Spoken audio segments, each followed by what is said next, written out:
Hello, जय श्री राधे कृष्णा।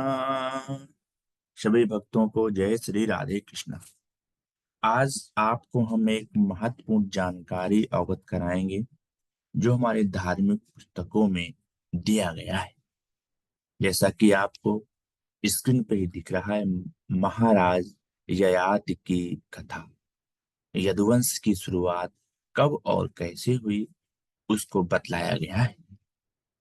तो मैं शुरू करता हूँ, कृपया आप लोग ध्यानपूर्वक सुने और जाने। महाराज ययाति का विवाह शुक्राचार्य की पुत्री देवयानी से हुआ था। उनके बड़े पुत्र का नाम यदु था। यदु की संतान यादव कहलाती है। यदु का वंश यदुवंश के नाम से भूमंडल में विख्यात है। इस महान कुल में अनेक यशस्वी और तेजस्वी राजा हुए। इसी पावन यदुवंश में परम ब्रह्म परमात्मा वासुदेव पुरुषोत्तम श्री कृष्ण रूप में अवतार लिए। उनकी लीला का गान करके सभी मनुष्य पापों से पवित्र हो जाते हैं और परम धाम प्राप्त करने के अधिकारी बन जाते हैं। परम धाम प्राप्त करने पर मनुष्य का इस लोक में पुनर्गमन नहीं होता, जन्म नहीं होता और वो जन्म मरण चक्र से मुक्त हो जाता है। इसे भवसागर से तर जाना भी कहते हैं। आप सभी लोग जानते हैं कि विष्णु पुराण में कहा गया है कि सूर्य और चंद्रमा प्रतिदिन उदय और अस्त होते हैं और यह क्रम निरंतर चलता रहता है। किंतु द्वादश अक्षर मंत्र का चिंतन करने वाले, जप करने वाले मनुष्य आज तक परम धाम से लौट कर नहीं आए। ऐसी है भगवान श्री कृष्ण की अनुपम लीला, और हम कहें तो अद्भुत महिमा। महाराज याति ने विषय भोगों का विशेष रूप से अपनी इच्छा अनुसार बहुत अधिक सेवन किया। अंत में वे विषय भोग को असार सारहीन मानकर विरक्त हो गए और वृद्ध होने पर राज त्याग कर तपस्या के लिए वन में चले गए और वहीं उत्तम गति प्राप्त की।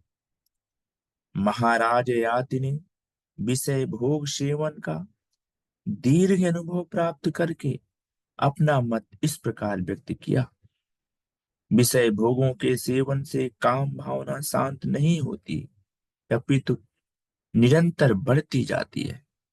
इस पृथ्वी पर जितने भी अन्न, पशु, स्त्री, स्वर्ण, रत्न और सुख सुविधाएं की वस्तुएं विद्यमान है, वे सब एक विषय भोगी कामी मनुष्य के लिए पर्याप्त नहीं है। अर्थात यदि कोई मनुष्य उन्हें प्राप्त कर ले तो वो भी तब भी संतुष्ट नहीं हो सकता। विषय भोग सेवन से काम निरंतर उसी प्रकार बढ़ता जाता है जैसे अग्नि में घी डालने से अग्नि की ज्वाला और अधिक बढ़ जाती है। विषय भोगों को अधिकाधिक भोगने की बढ़ती हुई इच्छा को ही तृष्णा कहते हैं। ये तृष्णा सदा जवान बनी रहती है, कभी बूढ़ी नहीं होती, क्षीण नहीं होती। मनुष्य विषयों को भोगते भोगते बूढ़ा हो जाता है, जरा जर्जर हो जाता है, किंतु तृष्णा सदा नौ युवती के समान जवान बनी रहती है। तृष्णा एक प्राणांतक रोग है दोस्तों।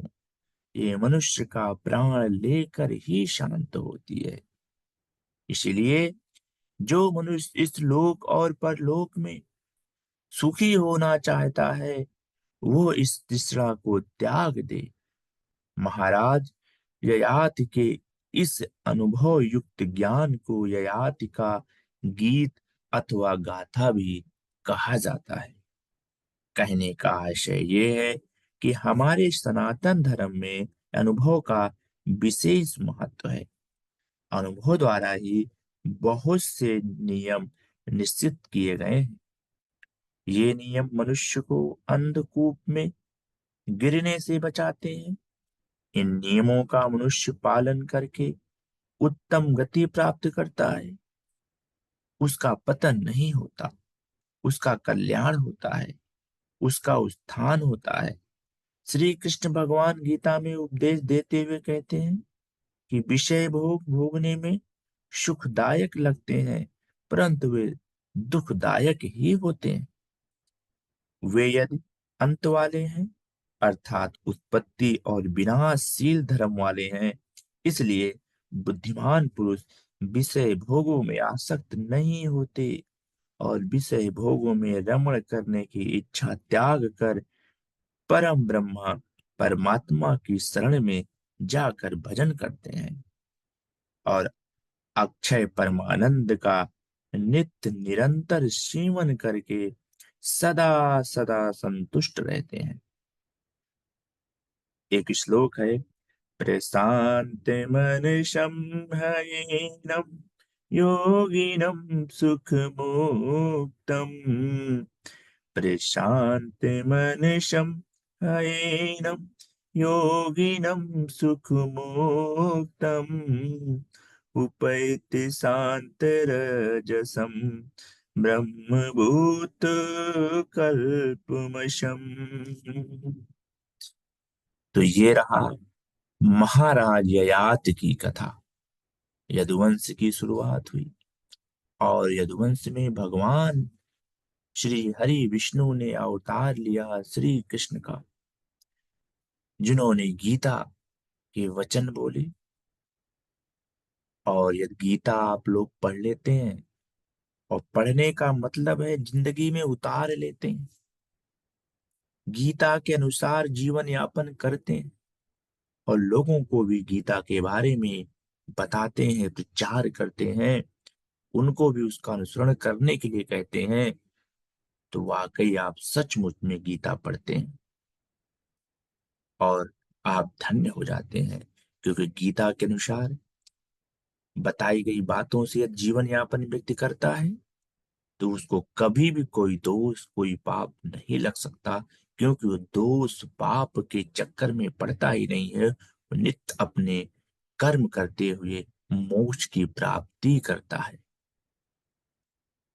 तो ऐसे यदुवंश की हम जय जयकार करते हैं और हम प्रणाम करते हैं भगवान श्री कृष्ण को, जो साक्षात भगवान हरि विष्णु जी हैं। मुझे उम्मीद है कथा आप लोगों को पसंद आई होगी। यदि आप लोगों को पसंद आई है तो कृपया चैनल को सब्सक्राइब करें, लाइक करें, कमेंट करें और अपने जानकार चाहने वालों के बीच भी शेयर करें। जय श्री कृष्णा, जय यदुवंश, जय जय श्री कृष्णा, जय जय श्री कृष्ण।